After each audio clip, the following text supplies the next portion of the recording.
What's up, guys? So today I'm going to be giving you 20 anxiety mistakes that I made that kept me from recovery. I see a lot of you guys making the same mistakes, and my goal here is to save you time and to get you on the path to recovery from whatever anxiety disorder that you are dealing with. This is a little bit of a longer video, but guys, I challenge you to stop right now and ask yourself this one question.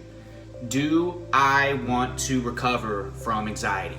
Do I want to really recover from anxiety? Well, I challenge you guys to watch this video all the way to the end. I'm going to give you a bonus tip at the end, and I can guarantee you that you're going to be more ready for recovery after this video than where you're at right now, okay? So if you're ready for this journey, please go down in the comment section and comment, I'm ready for recovery. But you know what time it is. Without further ado, smash the like button down below if you're ready to kick anxiety in the butt. Let's get started. Now guys, if you need to pause this video, go ahead, go grab a pen and paper. If you want to take notes, I encourage that because I'm going to be packing so much freaking information in this video. Mistake number one, guys, it's the golden rule of anxiety, and I know you guys have heard this, but I cannot make an anxiety mistake video without mentioning it up at the top.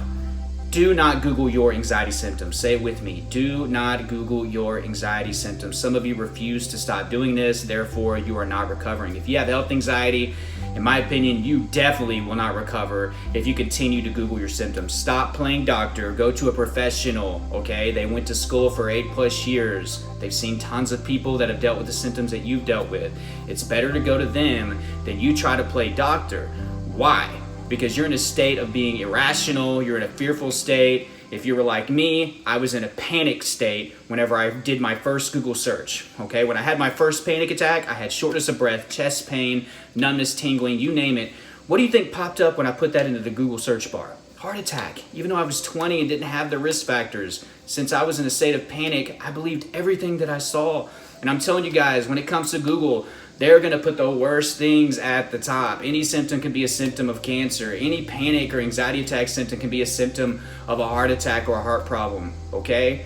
Brain fog, muscle tension, muscle twitching, that can be a symptom of some neurological disease, all right? Go to a doctor to get the answers for that. Because whenever you try to Google your symptoms, you are in a state of fear. You're in a state of negativity. You're gonna believe the worst stuff. There could be 20 things on that page that say anxiety, but if you look at the one thing that says heart disease, there's a good chance you're gonna gravitate to that because you have a history of catastrophizing and spiraling like I did, right? So if you wanna recover from anxiety, especially health anxiety, today stop Googling. It'll do nothing but hold you back. I spend hours and hours of my day looking up symptoms. Mistake number two, the quick fix mentality.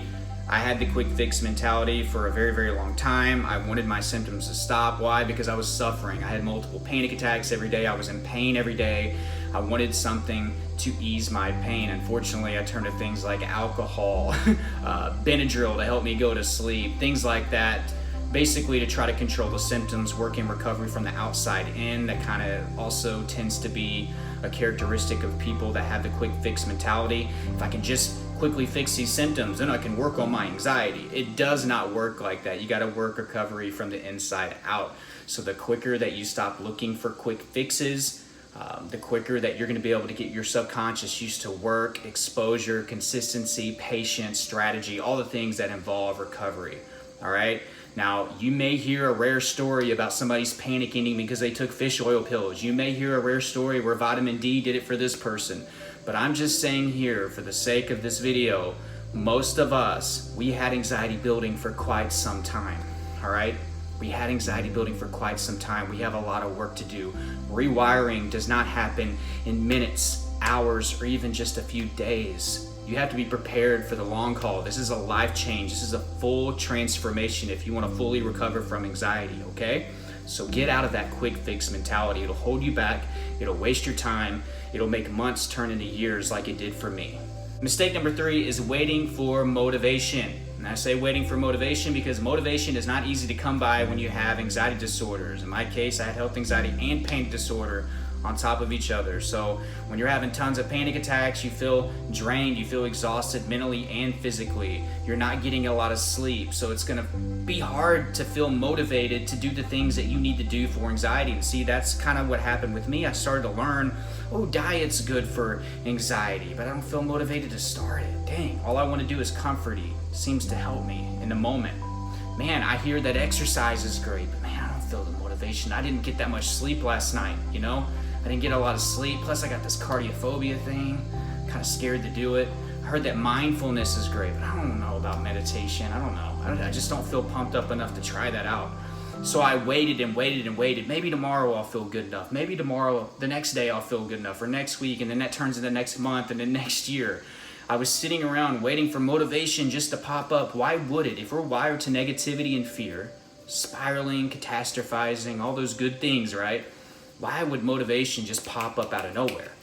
And then we do this thing where we chase external motivation, constant video watching. I remember just sitting on the computer, just looking up these epic motivational videos, you know, the stuff with the B-roll and the Marvel characters, superhero stuff, and they put the motivational music and captions and stuff.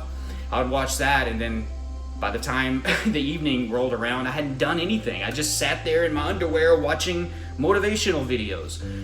I'm gonna tell you right now, guys, external motivation is cheap. It does not last. Stop waiting around to feel motivated. It's not going to happen like that, all right? Motivation is gonna come from small actions. You putting one step in front of the other, you learning from it, you cheering yourself on, saying, look what I did. I did that yesterday when I didn't feel like doing it. I exercised when I really did not want to freaking do it. You have to start making decisions that are best for you, okay? I'm gonna say that again. You have to make decisions that are best for you. Stop waiting around to feel motivated enough to do it. You could be waiting for years like me. Mistake number 4 is becoming and remaining symptom focused. Now, the first half of that, becoming symptom focused, it kind of happens to the best of us, right? We have something that causes our anxiety, then we have the symptoms, and then we become symptom focused because the symptoms scare us. We don't know what they are. We have trouble with acceptance. How can anxiety cause these things? But then eventually, as time goes on and maybe we are able to accept anxiety a little bit more, we still remain symptom focused. And now the problem becomes we're not working on what actually caused our symptoms. See, again, I said this earlier, we're trying to work recovery backwards. This is like one of the first things I tell my coaching clients. We don't need to just sit here and talk about symptoms all day. We aren't gonna get very far. And again, that reassurance is cheap. You're gonna keep wanting it over and over and over again. We gotta shut off the motor that causes the symptoms. The problem with this, guys, and that a lot of you don't wanna face, is that you're gonna have to stick with a strategy. You're gonna have to be patient, consistent. You're gonna have to do all these things while you deal with the symptoms. And a lot of you are either not ready for that or you refuse to accept that. I know I didn't want to accept that for the longest time. I was like, if I can just get these symptoms to stop, which kind of ties into the quick fix mentality, then I'll start to work on my root causes, right? And that's the unfortunate thing with this anxiety thing. I feel like this is why so many people get caught up in this vicious cycle and they don't recover. They always focus on the symptoms. We have to focus on what started the symptoms. Mistake number 5 is constantly vital checking. If you've been informed by a doctor to check your heart rate or blood pressure at certain points of your day, or your blood sugar, or your oxygen, by all means do it. But if they've told you that you're healthy, and if there's really no reason to check these things out, that your heart is healthy, or your blood sugar is normal, or your oxygen is normal, you have to move on if you want to fully accept anxiety. This turns into a really, really bad habit, and trust me, I had this habit. It kept me in this vicious cycle of heart anxiety all the time. Constantly checking my pulse. Look, my pulse was going to be fast because I had bad anxiety. So we're talking about my pulse would be anywhere from 95 to 120 at rest, 160 to 180 whenever I was having panic. Okay, so anytime I checked my pulse, it was going to be something I probably didn't want it to be. And ironically, whenever it was really low at certain points of the day, I would panic that I was having heart failure. So I never really was happy. And I want you to ask yourself that. Am I happy whenever I check these things? Most of the time, no, right? And even if you do feel like you're getting a little bit of reassurance when it's normal, you're basically living imprisoned. You're in imprisonment to the vital checking, okay? So think about that. My blood pressure was another one. I would always go to Walgreens or Walmart to get that checked out. And my blood pressure, if I gotta be honest, like it's anywhere from 130 to 150 over 100 whenever I was at rest, and it'd be like 160 to 180 over like 110 whenever I was panicking. So extremely high numbers. Again, I was never going to be happy. And this just led me to have white coat syndrome, and a lot of you deal with that. You go to the hospital, your vitals are high because you're nervous that they're gonna be high, right? You're practicing this basically when you're at the house checking. So if you have any type of machine that's checking your vitals, get rid of it or give it to a loved one. If that's a watch for you, an expensive watch, I don't care. Sell it, smash it with a hammer, or give it to your significant other, or give it to a family member. Get it out of your life. Again, if you have health anxiety, if you do not stop the vital checking as a healthy person, you will not recover, because what are you trying to do as a health anxiety sufferer? You're trying to accept, you're trying to get your subconscious to believe that there's nothing wrong with you, right? You're sending mixed signals every time you check. So therefore, your subconscious isn't going to heal and move on from the health anxiety aspect of this, right? Okay, so we have to stop sending mixed signals. So stop checking your vitals. I know it's hard, it's an addiction, it becomes a habit. It's still a choice. Mistake number 6, guys, is staying on your phone too much. And there's multiple reasons for this. The first one I kind of already highlighted with the number 1 golden rule. We have Google right here. We don't have to go to a laptop or a tablet or PC or anything like that. We can just simply get on our internet app and just look up whatever we want, okay? So the more you're on your phone, the more likely you are to Google your symptoms. I think that's pretty obvious, so I'll go ahead and get that one out of the way. The next thing, guys, it's a waste of time if you're trying to recover from anxiety. Unless you're looking up some educational stuff to get your awareness about anxiety up, or if you're watching maybe some videos like this, that's cool, that's fine. But if you're just wasting time on Facebook, Instagram, TikTok, all these things, and they're not doing anything for you aside from just distracting you, you're wasting time. You could spend all that time doing things that you know are good for your recovery, all right? Things that I talk about on this channel all the time. I challenge you today to go look at your phone usage and the settings on your phone and see how many hours a day that you spend on it. Think about if you use that amount of time to better yourself, okay? Also, guys, when you're on Instagram and Facebook, you're gonna see a lot of negativity. You're gonna see something about the pandemic, the state of this world, the state of this nation. You know, you're gonna see a lot about race. It's just a lot of negativity right now. In fact, I've coached so many people lately that their anxiety started because of the pandemic, all right? So if you're constantly wrapped up in that, it's gonna bring you down. At least it does for most people. So just sitting on Facebook, Instagram, going through other people's lives and stories, let's start worrying about our life. All right, mistake number 7, guys. Expecting other people to fully understand your anxiety 100%. Sure, we want love, we want support, and I think that we deserve that. We don't deserve the hate, the ridicule, the name calling. You know, we don't deserve to be put down, right? But I think whenever we expect everybody to fully get what we're talking about 100%, we will always come up disappointed, defeated. We will feel isolated, feel alone. So the quicker that you can realize that your parents, your loved one, your significant other, your brother, your sister, your child, that they're not gonna understand you 100%, the easier it is to move forward and focus on you instead of wondering what you're not getting from your partner or your child or your family member. And what I noticed in my life was I started to hold a lot of anger towards people that really didn't deserve it. They weren't being mean or hurtful to me. They just didn't fully get it. And the fact that they didn't fully get it left me frustrated, left me angry. So I would have anger, resentment in my heart. And all that's gonna do is cause more negativity, more fear, more isolation, more disappointment, more depression, and that's just gonna hold me back from recovery. So expect support, expect love, right? And tenderness from the people that you care about, and tell them that you need that. But don't ever expect them to 110% understand you when you try to explain your panic attacks or your depersonalization or your derealization or whatever form of anxiety you're going through. This is one of those things that you have to actually go through it to fully understand it. Mistake number 8, guys, that's trying one anxiety tool at a time rather than doing a collection of things. All the tools in your toolbox are great, right? But if you just have a screwdriver, are you gonna be able to create a masterpiece with that? No, you need a bunch of different tools working together, okay, to get to recovery. I made this mistake early on. I would try the diet for a while. Then I would try this journal that I bought online. And then I'd move on and maybe I'd try a week of just watching motivational videos. Then I would try to start doing exercise for a little bit. Then whenever I found out it didn't completely wipe away my anxiety, I'd give up on that. So you have to put a lot of things together. See, anxiety is a sign that you need to grow as a person, which means you're gonna have to grow in every aspect of your life. It's not just one single thing. It's a collection of things that come together. The quicker that you realize that, the quicker you're gonna be able to recover. Mistake number 9, and this is a huge one, guys. Please pay attention to this. So many of you that deal with panic attacks, you deal with insomnia, all the symptoms, all the hardships of anxiety, you start to believe that anxiety is just this horrible nightmare that you wish that you could be woken up from. And trust me, it was like that for years, but guess what? I didn't recover for years because you stayed in a state of negativity and fear by thinking like that. You have to change your perception of anxiety. So look at anxiety from now on as an opportunity for you to grow as a person. It's a sign that you need to grow as a person. You're gonna be uncomfortable when you grow, okay? But the opportunity is there. You're gonna be a better person than what you were before the anxiety hit. I have a lot of people tell me, Trey, I want my life back. I have to quickly correct them and say, no, that life got you here.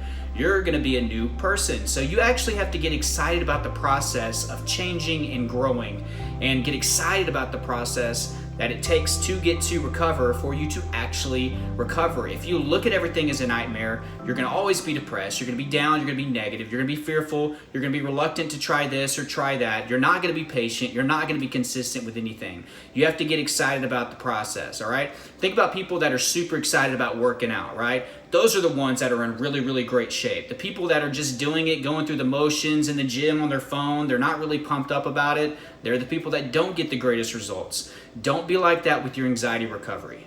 See it as an opportunity. See it as a sign to grow. See it as a potential blessing in disguise. Stop viewing anxiety and the recovery process as a nightmare. All right, guys, anxiety mistake number 10, giving up on tools too quickly. It takes time for your subconscious mind to catch up with what your conscious mind is doing. So if you pick up a new tool, let's say you read an article and you heard that meditation was great for anxiety.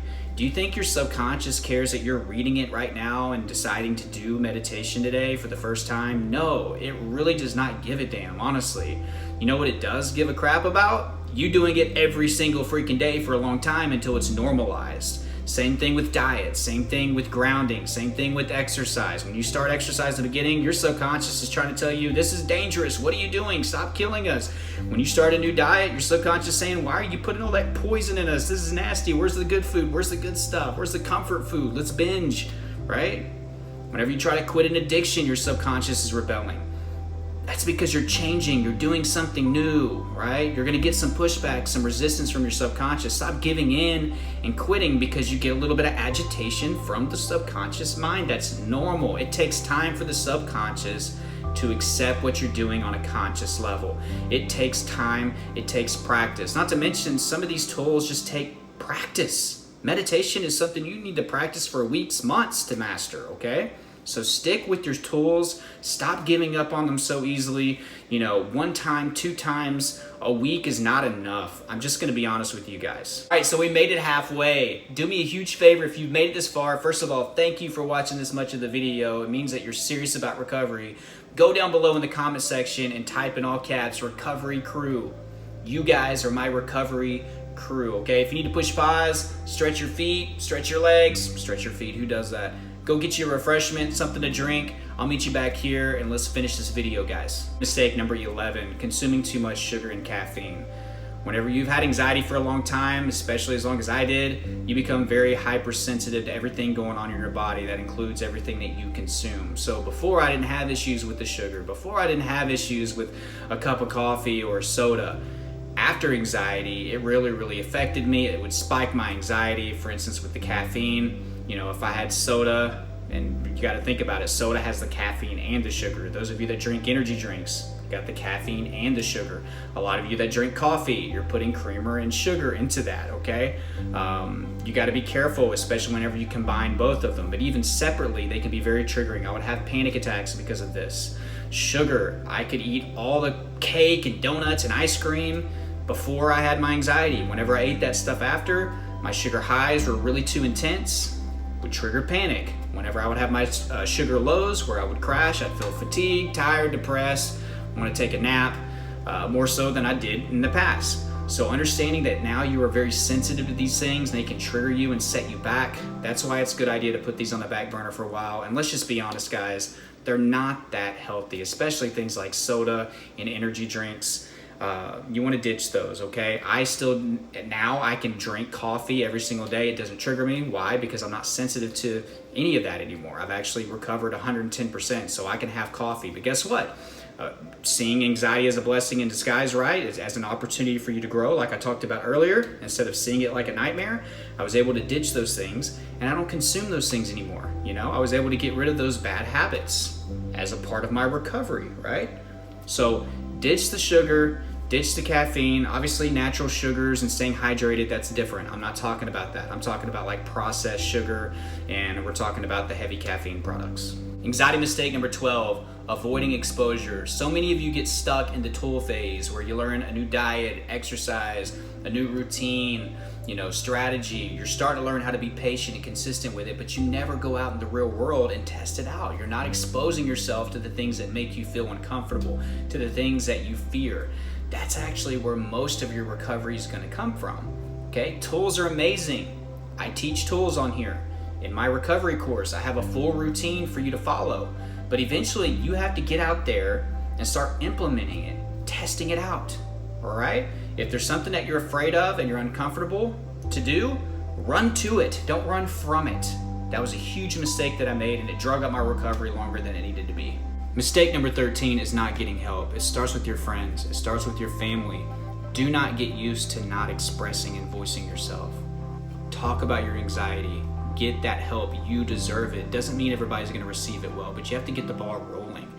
The only person that knew about my anxiety in the beginning was my mom. I didn't want to tell my girlfriend at the time. I didn't want to tell my friends, so I held it in, and guess what? My anxiety freaking escalated so much because of that, because I felt so alone and so isolated. Again, it doesn't mean everybody's going to understand. You're going to have some people that are rude to you. Remember to keep your environment healthy. Detox. You're going to find out who your real friends are. You're going to find out the people that you want to hold close. We do deserve support and love, and there will be those people that do it. Join support groups, okay? I have Facebook groups in the description. There's 3 of them actually. I think there's 4 Facebook groups you can join.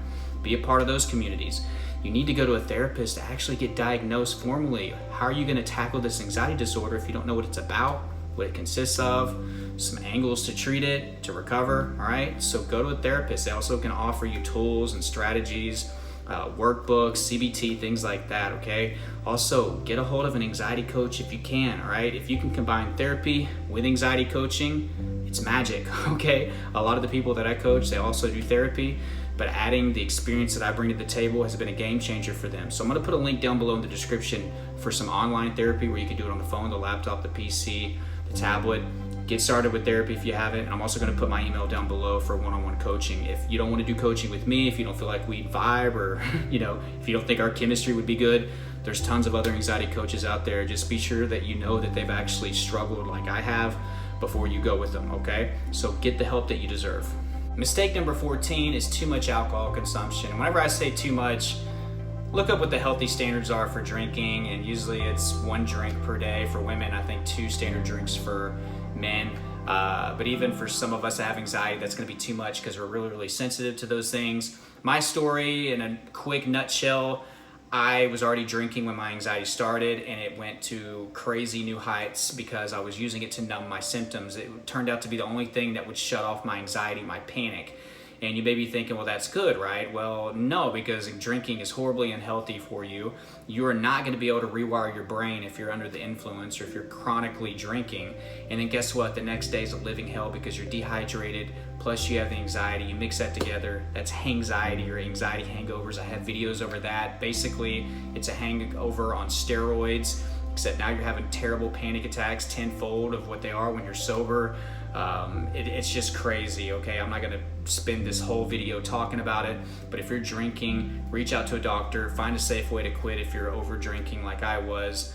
You don't wanna just quit cold turkey. If you're a heavy drinker, there's a lot of risks that come with that, but you really wanna start filling that void with something else, work in a program, Not all of you would have to probably do that, but just find the option that's best for you. But overconsumption of alcohol is terrible for your anxiety.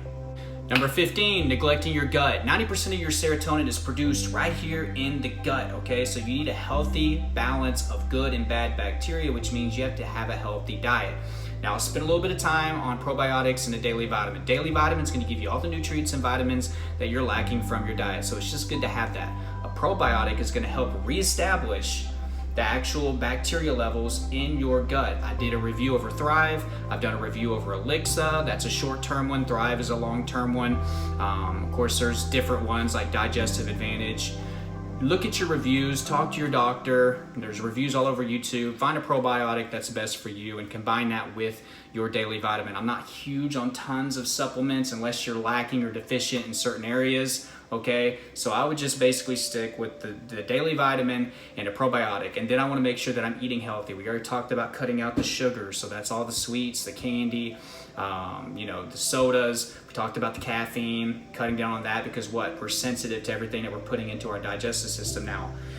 We also talked about alcohol. That's going to tear your digestive system up as well. But now we need to talk about things like fried foods, that excess amount of sodium that's going to raise your blood pressure. That's not good. The water retention, that's not good for your anxiety either.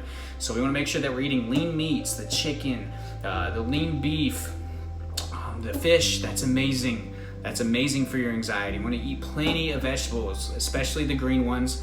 We want to eat some healthy fruits. Bananas are a great way to start your day. When it comes to anxiety, it's going to give you that potassium, so that energy level is going to go up. When you snack, you need to make sure that you're eating healthy snacks, okay? So we're talking about avocados, mixed nuts are great for the brain.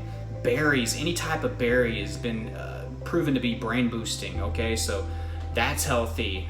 Just make sure that your snacks are healthy and stay hydrated. This is another big thing. And this kind of brings me to the caffeine thing. Caffeine, you're starting your day with an energy drink or a soda, or especially with coffee, it's a diuretic. You're already dehydrating yourself at the most dehydrated part of your day, and that's going to make your anxiety and your symptoms worse. So stay hydrated. We actually drink Powerade Zeros here at the house, so there's 0 calories, and it gives us the electrolytes, and it gives you a little bit of flavor, so it's a little bit more interesting than just straight up water, which I don't encourage you to just consume water. You need to get your electrolytes from somewhere. So try the Powerade Zeros. They have Gatorade Zeros as well. Doing lemon water is healthy as well, but make sure that you stay hydrated. You need to make sure also that you're staying away from all the processed boxed foods. You need to try to find a farmer's market where you can get fresh vegetables. All the fast food stops need to stop, okay? You need to stop going through the drive-thrus, guys. They're not healthy. You need to get away from the cereal and all that processed sugar and stuff for breakfast. Basically, just eating more natural, whole foods and getting away from the processed stuff. Number 16 is staying in a toxic environment. This comes down to the things that you're consuming. It could be even like what I just talked about, the food in your house. It could be the things that you're listening to, whether that be music or the things that you're hearing on TV. It could be the things that you're seeing on TV. It could be the people that you associate with. Sure, some of us are young, we live with our parents, we can't help that situation, but if you're an adult and you're living with somebody that's verbally abusive, physically abusive, putting you down every single day for your anxiety, you need to start thinking about options and thinking about what you can do to get out of that situation. When it comes to friends and people that you hang out with, if they're giving you trouble or if they're influencing you in a bad way, you need to find a different set of friends. And that's kind of something that happens with anxiety recovery. You detox your environment, you do away with all the bad and you only keep the good. That actually sets you up for the rest of your life, and you start to learn, like, what was I doing even before my anxiety, keeping these people around? So detox your environment. Sure, there's certain situations that you can't help, but always move towards a healthier environment, right? We want to detox. So the bad friends, get them out of there. If you're able to get out of relationships that are abusive or that are bringing you down, I encourage you to do that. All the power to you, okay? And also cleanse the things that you're consuming, whether it be visually, audibly, or you're eating something that's bad. Make sure that you're eating something good. Detox everything. Number 17, constantly seeking reassurance. In the beginning, I actually believe this is necessary. You need a little bit of external reassurance, whether that's getting your doctor appointment to tell you that you're healthy, or getting this test done, or joining a Facebook group and asking about a symptom and finding out that you're not alone, right? Calling your mom, or talking to your friend, asking them if things are gonna be okay. That's fine, but whenever you get caught up in the habit of doing that, it gets you away from developing internal reassurance, where you tell yourself things are going to be fine, or that I'm healthy, and that actually be good enough for you. So an example of this in my life, I would always call my mom because she was a nurse, so I'd always ask her about symptoms over and over and over and over again. So what did I have to do eventually if I wanted to get out of my anxiety and recover, right? I had to actually stop calling her, or if I did call her, it needed to just be to say, hey, what's up, how's it going? You know, if she brought up my anxiety, I'd talk about it a little bit, but I wasn't calling her to get constant reassurance. I understood that all that was doing was holding me back, constantly getting on Google, all right? Some of these Facebook group guys, in the beginning, it is great to find out you're there, but if you find yourself doing nothing but asking about symptoms every single day, and you're even getting told that other people have these symptoms and that's normal with anxiety, but you keep coming back, that's a sign, that's a problem.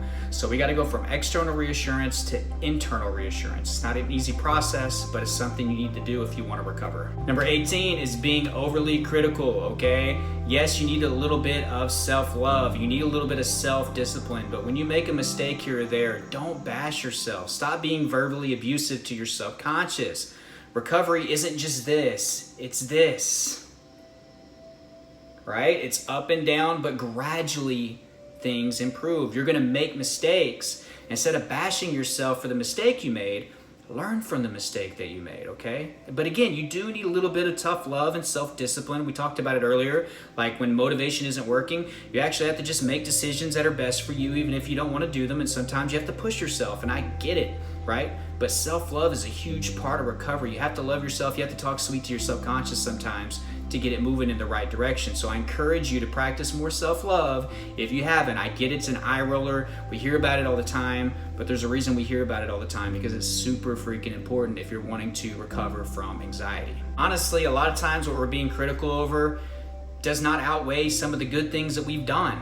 For instance, I coach a lot of people, and a lot of times I find this. I'll be on the phone with somebody for about 30, 45 minutes on like a follow-up call, and they'll tell me like 7 or 8 things that they did, 6 of which are amazing, and I think it's progress, but all they really want to talk about is like the one thing that they feel like they screwed up on, or that they're not having success with. And I have to show them like, look, part of the problem is that you're not seeing the 6 good things that you did do this week. You know, and this is normal with people that have anxiety. We catastrophize, we focus on the negative. That's the whole problem. But that's just an example of how you're being extremely critical of yourself, and what you've done can be extremely damaging. Number 19 is something we have all struggled with at some point, and that's trying to put a timetable on recovery. Recovery has to be natural. All right, I'll say that again. Recovery has to be natural. Stop trying to force the issue. I've talked to so many people who are like, I gotta have this, you know, under my belt, you know, I got to get this under control before, you know, this date, because I'm going back to work, you know. My goal is to have this done in 6 months. All you're going to do is disappoint yourself. Stop trying to put boundaries and time limits on your recovery process. Part of recovery is not caring how long it's going to take to recover. You just know that you're changing your life, and that you're doing whatever is possible to fix your subconscious. Like, that's what recovery is about.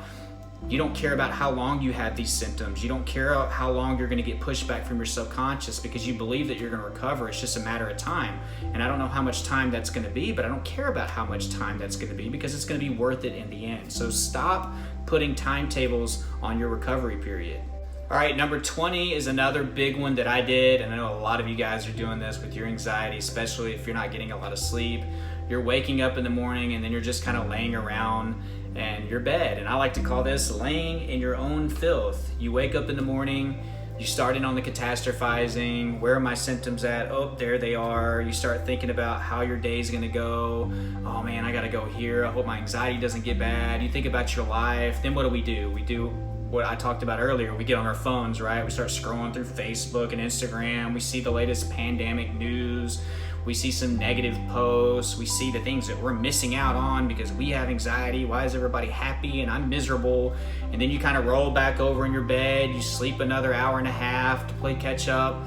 And by that time, you've already set your whole day up for failure, okay? So I challenge you guys, when you wake up in the morning, get up within a few seconds of opening up your eyes. Don't give yourself time to start in on your catastrophizing, on your spiraling, for your body checking, your body scanning, your vital checking. get up and go right into a routine, all right? You need to get into your routine right after waking up, all right? And here's another thing. Whenever I would lay there for a while, I could pretty much talk myself out of pretty much everything. Either going to work, getting up and exercising, having a healthy breakfast, doing my meditation, whatever it was. If I laid there for more than a few minutes, I was like, I'll do it tomorrow. And then tomorrow would never come, okay? And you don't want to get caught up in that negative cycle, all right? So get up within a few seconds of opening your eyes. Start that tomorrow. All right, so I'm gonna give you that bonus tip that I promised. This can really, really help you, but you gotta practice it. You gotta do it every single day, just like any other tool. You know the drill. So you know that negative energy and focus that we give whenever we're having negative thoughts or symptoms, right?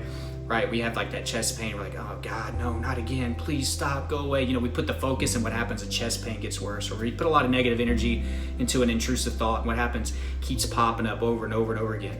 I challenge you guys, when you have brief moments of peace, it could be 30 seconds, a minute, an hour. Some of you are lucky and have a few hours at work where your symptoms kind of die off. I want you to actually be overly joyous and thankful to your subconscious for giving you those brief moments of peace. Now, if you don't have any moments where your symptoms completely shut off, I get it. I had those weeks at a time where it was like that. But if you have a part of your day where your anxiety goes down by even 20, 30, 40%, make a big deal in a positive way to your subconscious. Tell it, yes, thank you so much for this. This is what I've been waiting for. Thank you so freaking much. You'll find that some of these peaceful moments will get longer and longer and longer. And there was actually a few times where I had a particular symptom. It just didn't even come back. 2 different occasions with 2 different symptoms.